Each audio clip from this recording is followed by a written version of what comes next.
The phone buzzed in my pocket as I mopped the courthouse hallway. One buzz, then another unknown number. I didn't answer. I never do on the first ring. Old habits keep you alive. I finished the mop stroke, squeezed the handle, and finally checked the screen. They found his campsite. No body, just blood. The message sat there like a quiet confession. The hallway tilted. The fluorescent lights hummed too loud. My hand shook, not from panic, but from memory. The river under the bridge at night. My daughter's shoes still by the door. I forced myself to breathe. In, out. 3 days earlier, the sheriff had looked me in the eye. I have immunity. You can do nothing, he said. He was wrong, not in the way he feared. The betrayal didn't begin at the bridge. It began with a text on my daughter's phone. Not meant for me. 6 words, tell your dad I'm sorry. I thought he knew. They said it was an accident. Slipped on wet concrete. Drowned. Closed casket. Case closed. The sheriff delivered the news himself, gentle voice, steady eyes, trained to lie without blinking. I believed him, for 13 hours.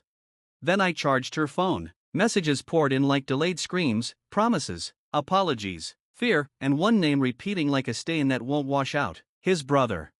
I didn't rage. I cleaned. I went to work, pushed my cart, waved at strangers, let them mistake me for invisible. Inside, I pieced it together. Every memory got recut, every laugh replayed with a question mark, every late night at school became a shadow.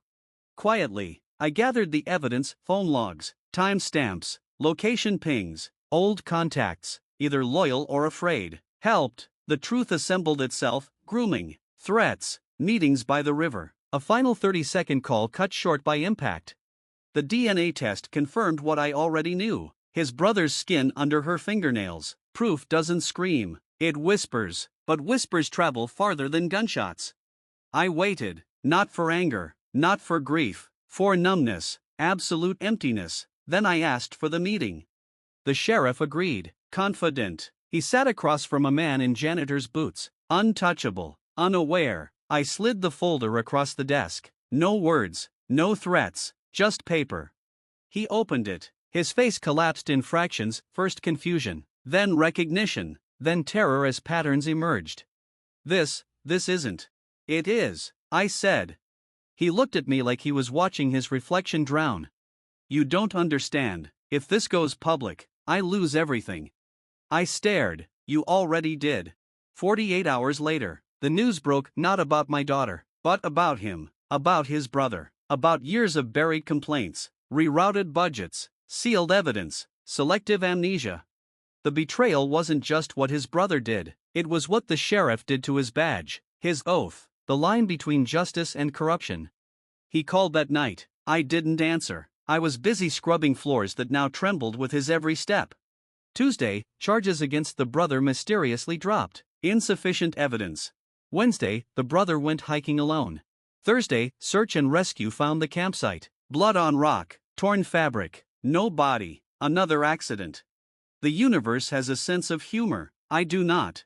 I never needed the brother to disappear. That would have been easy, messy, short. I needed the sheriff to stay, to watch every hearing, to feel the cameras, to lose friends one handshake at a time, to understand that immunity is only a word until the story gets loud enough. I sent one final message from a blocked number. You were right, I couldn't touch you, but the truth doesn't need hands.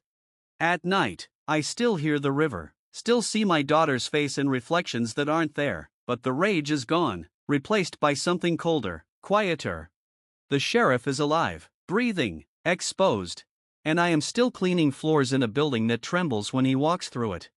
Justice didn't arrive with sirens, it arrived with documents, patience, and a man everyone thought was harmless. I don't feel healed, I feel finished. And sometimes, that's the same thing.